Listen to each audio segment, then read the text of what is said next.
ఇదేదో వీళ్ళేదో కట్టుకదల్లి నా మీద ఏమాత్రం కూడా పస లేకుండా సబ్స్టెన్స్ లేకుండా నా మీద ఏదో కేసు పెడితే నేను మాట్లాడట్లేదండి. నేను ఇదిగోండి ఆ ఎఫ్ఐఆర్ కాపీ కూడా ఉంది. మా నంబర్ల మీద తీసినటువంటి ఎఫ్ఐఆర్ కాపీ ఇది కూడా ఉంది, ఎవిడెన్స్. అక్కడున్నటువంటి డిఎస్పీ అక్కడున్నటువంటి సిఐ సస్పెండ్ అయ్యారు. అది అందరికీ తెలుసు. నేనేదో మీలా కట్టు కదలల్లి ఏదో మాటలు చెప్దామని రాలా. ఇది ఇంత నీచమైన నిజస్వరూపం లావు కృష్ణదేవరాయది. అప్పుడు మా నాయకుడు అతన్ని ఏంటయ్యా కృష్ణ ఏంది పని అని ప్రశ్నిస్తే తల దించుకున్నాడు కృష్ణదేవరాయలు. ఆ రోజున కృష్ణ గారు తల దించుకున్నారు. తన తల తీసేసినట్టయింది ఆ రోజు. ఆ రోజున మా నాయకుడు జగన్మోహన్ రెడ్డి గారి దృష్టిలో ఇతను చేసినటువంటి ఈ తప్పుడు పనికి, ఒక మహిళా ఎమ్మెల్యే కాల్ డేటా తీసినటువంటి తప్పుడు పనికి అతను ఆ రోజున మా నాయకుడిలో కృష్ణదేవరాయలు అనే వ్యక్తి మీద నమ్మకం కోల్పోయాడు అతను చేసిన తప్పు వల్లే.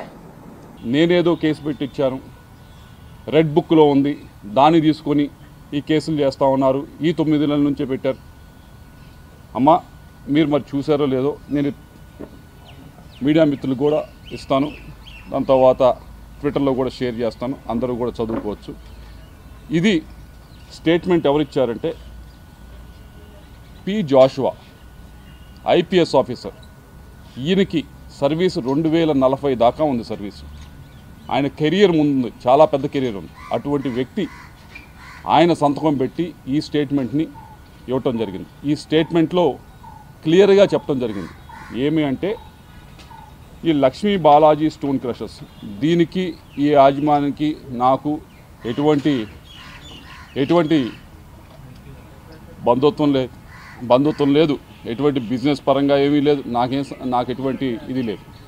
ఈ బాలాజీ స్టోన్ క్రషర్స్ అనే ఆయన మీదకి ఏం చేశారనేది క్లియర్గా చెప్పుంది.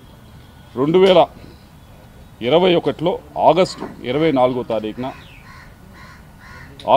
2021లో మీ ఒకటైతే చెప్తా ఉన్నా, నన్ను ఇప్పటిదాకా నేను ఎవరి గురించి మాట్లాడలేదు. ఎలక్షన్ సమయంలో కూడా ఎలక్షన్లో ఏదో నేను చేశాను, అది చేశాను, ఇది చేశాను అని చెప్పేవాడు.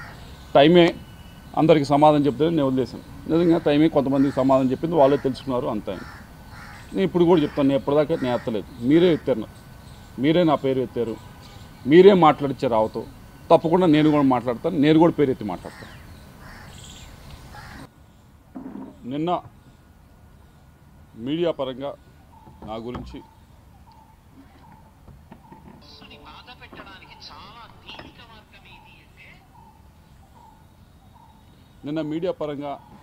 మా గురించి చిలుకూరుపేట మాజీ ఎమ్మెల్యే గారు మాట్లాడటం జరిగింది. నేనైతే ఆ ప్రెస్ మీట్ని చూడలేకపోయాను, నేను ట్రావెల్ చేస్తూ ఉన్నాను. అయితే మా మీడియా సెల్ వాళ్ళు బ్రీఫ్ చేయడం జరిగింది. 3 ముక్కల్లో చెప్పండి అని అడిగాను. వాళ్ళు నిజంగానే 3 ముక్కల్లో చెప్పారు. మొదటిది ఏదో టెలిఫోన్ డేటా గురించి అని చెప్పి మాట్లాడారు అని చెప్పడం జరిగింది. కాల్ డేటా, టెలిఫోన్ డేటా కాదు, కాల్ డేటా గురించి మాట్లాడారని చెప్పడం జరిగింది. అమ్మ మా ఇంట్లో కూడా నాతో పాటు తోడబుట్టిన వాళ్ళు ఉన్నారు, మహిళలు ఉన్నారు. మా ఇంట్లో మహిళలకి ఒక న్యాయం, బయట మహిళలకు ఒక న్యాయం అని భావించే వ్యక్తిని నేనైతే కాదు. అది తమరు గుర్తు పెట్టుకోవాలని చెప్పి తెలియజేస్తూ ఉన్నాను. రెండో విషయం, ఏదో ల్యాండ్ విషయం అని చెప్పి మాట్లాడారు. ఏదో విశాఖపట్నంలో ఏదో ల్యాండ్ ఉంది అది ఇది అని మాట్లాడటం జరిగింది. అమ్మ మేము 45 సంవత్సరాలుగా 1977 నుంచి విజ్ఞాన విద్యా సంస్థలు నడుపుతూ ఉన్నాం. ఈ 45 సంవత్సరాలు పైగా ఉన్న ప్రయాణంలో ఆంధ్ర రాష్ట్రంలో కాదు దేశం మొత్తం ఎక్కడా కూడా, ఆంధ్ర రాష్ట్రంలో కాదు దేశం మొత్తంలో ఎక్కడా కూడా గవర్నమెంట్కి మేము రిక్వెస్ట్ పెట్టి మాకు ల్యాండ్ అలాట్ చేయండి అని చెప్పి ఒక్క దగ్గరన్నా మేము ల్యాండ్ అలాట్ చేయించుకున్న దాఖలాలు ఉంటే దయచేసి మిత్రులకు చూపించాలి, లేకపోతే బయటకు తీసుకొచ్చి చూపించండి. తప్పకుండా 45 సంవత్సరాలు ఎప్పుడూ కూడా మేము ఎక్కడ ఏ గవర్నమెంట్ దగ్గర నుంచి కూడా ల్యాండ్ మేము విద్యా సంస్థలు పెడతాము, మాకు ల్యాండ్ ఇవ్వండి అని చెప్పి మేము ఎప్పుడూ కూడా అడిగింది లేదు, తీసుకుంది లేదు. వచ్చి 9 నెలలు అవుతుంది. అమరావతిలో చాలామంది ఇంకా మాకంటే కూడా అక్రెడిటేషన్ తక్కువ ఉన్న వాళ్ళు కూడా స్కూల్స్ కానీ యూనివర్సిటీస్ కానీ పెట్టుకుంటామని చెప్పి ల్యాండ్ కోసం అప్లై చేస్తున్నారు. నేను ఇప్పటిదాకా మీరు చూసుకోండి, ఎక్కడికన్నా ఏ ఆఫీస్ దగ్గరికి వెళ్ళి చూసుకోండి, ఇప్పటిదాకా నేను ఒక అప్లికేషన్ అమరావతిలో నాకు ల్యాండ్ ఉందని చెప్పి పెట్టింది కూడా లేదు. విశాఖపట్నం ల్యాండ్కి సంబంధించి అది 2009లో మేము అప్పుడు కాంగ్రెస్ గవర్నమెంట్ ఉన్నప్పుడు మీకు ఎవరో తప్పు ఇన్ఫర్మేషన్ ఇస్తున్నారు, 2019 అని కాదు, 2009లో కాంగ్రెస్ గవర్నమెంట్ ఉన్నప్పుడు ఆక్షన్ వేస్తే అలాట్మెంట్ కాదు, అలాట్మెంట్కి ఆక్షన్కి కొద్ది తేడా తెలుసుకోండి. ఆక్షన్ వేస్తే ఫెయిర్ ఆక్షన్లో మిగతా వాళ్ళతో పాటు మేము ఆక్షన్లో పాల్గొని హయ్యెస్ట్ రేట్, అప్పటికి ఇప్పటికీ ఎడ్యుకేషన్ ఇన్స్టిట్యూషన్ హయ్యెస్ట్ రేట్ పెట్టి తీసుకున్నది మేము. కాబట్టి ఒకసారి ఎవరో మీకు బ్రీఫ్ చేస్తూ ఉన్నారు, వారిని డేటానా సరిగ్గా ఇవ్వమని చెప్పి కోరుతా ఉన్నాం. ఇవన్నీ కూడా ఈ 2 విషయాలు కూడా ఎందుకు మాట్లాడారో ఎవరు మాట్లాడిచ్చారో నాకు తెలుసు. వారి గురించి కూడా చివరిలో నేను మాట్లాడతాను. అయితే ఈ 2 విషయాలు కూడా, ఒకటి క్యారెక్టర్ అసోసియేషన్ చేసేది ప్రయత్నం మీది, ఏదో డేటా గురించి ఫోన్ డేటా గురించి ఏదో మాట్లాడి, రెండవది ఈ ల్యాండ్ ఇష్యూ వేసి మనం టాపిక్ ఎలాగోలా డైవర్ట్ చేద్దామనే ప్రయత్నం మీరు చేస్తూ ఉన్నారు. కానీ అసలు విషయం గురించి మాట్లాడుకుందాం. 3వ విషయం, 3 ముక్కలు అన్నా కదా, 3వ ముక్క ఇది.